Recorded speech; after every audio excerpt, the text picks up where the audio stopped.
Alléluia. On ne me présente plus, n'est-ce pas, à l'église du Seigneur Jésus. On me connaît maintenant, n'est-ce pas? Alléluia. Je veux partager avec vous quelque chose qui est de la force de Dieu et qui encourage énormément.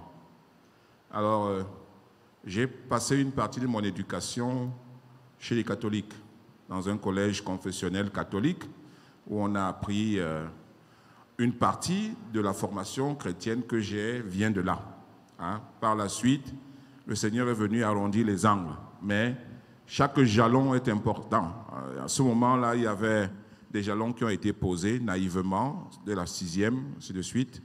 Et le Seigneur sait comment il fait ces choses, parce que quand on est petit, on montre à l'enfant la voie de Dieu, et quand il sera grand, Dieu lui-même se charge d'arranger les choses et de mettre de l'ordre. C'est ce qu'il a fait ensuite. Donc, j'ai des amis, des camarades d'internat. On a été dans un internat collège confessionnel catholique et on se retrouve dans un forum souvent pour échanger sur notre vie de jeunesse, etc. Ceux qui vous connaissent le mieux, c'est ceux qui vous ont connu peut-être adolescents, qui ont vu comment est-ce que vous vous êtes transformé, vous êtes devenu quelqu'un. Et avec le contexte de Covid-19, j'ai un ami que mon épouse connaît bien, qui est procureur de la République au Cameroun. Il est procureur en Konsamba. Donc, et on est sur ce forum-là ensemble. Et j'avais eu l'occasion de lui parler de ma vie parce qu'il avait remarqué que je parlais de Dieu. Et j'avais eu l'occasion de lui faire un témoignage de ce que Dieu avait fait pour moi. Et pendant une dizaine de jours, il a disparu du forum. On ne le voyait pas, il n'écrivait plus rien. Et puis j'ai entendu comme ça qu'il était très malade. En fait, il avait eu le Covid et on l'avait évacué sur Douala, pour ceux qui connaissent, à l'hôpital de la Kentini. Et donc, il était vraiment gravement atteint. Moi, je ne savais pas du tout. On donnait des bribes de nouvelles comme ça, sans gravité, on essayait de ne pas alarmer les gens. Et puis un matin, mon téléphone sonne. J'étais au ministère, en réunion, donc je ne pouvais pas répondre. Je vois que c'est lui qui appelle.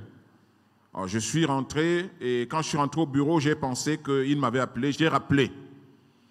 Je tombe sur lui, il me dit, mon frère, je suis en train de mourir. Je vais partir là. Je n'arrive plus à respirer. Je suis atteint de Covid, ça fait déjà un certain moment, et je suis en train de mourir. Je sais que tu crains Dieu, je sais que tu pries. Je te demande de prier pour moi, parce que je suis en train de mourir. Alors, je n'ai pas réfléchi 2 secondes. Je lui ai dit maintenant, pendant que nous sommes là, on va prier. J'ai fermé mon bureau et j'ai commencé à prier. Je crois que si quelqu'un s'approchait de ce bureau-là ce jour-là, d'abord personne ne pouvait venir là. Parce que ce qui sortait de là était des flammes que j'envoyais vers Douala. Alors on a prié pendant 5 minutes, intense. Avec autorité, on s'est attaqué à cet esprit de mort. On s'est attaqué à cet esprit de maladie et d'infirmité. Et au bout de cela, je lui ai dit, maintenant, c'est ta foi qui a demandé. Tu as demandé parce que tu as confiance en Dieu. Et retiens maintenant que Dieu l'a déjà fait. Et n'aie plus peur. Et il est resté là. Progressivement, ça a pris quelques jours, il est sorti tranquillement de cette zone-là. Alléluia. Et voilà, aujourd'hui il est guéri totalement.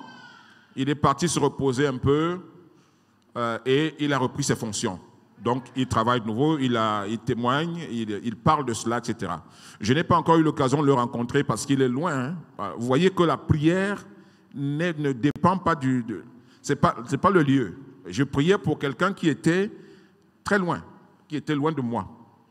Et donc, je voulais donner ce témoignage pour dire que c'est des choses qui viennent, on est un peu pris par le monde séculier et la vie de travail, etc. Et on oublie un peu le dépôt que Dieu a mis là.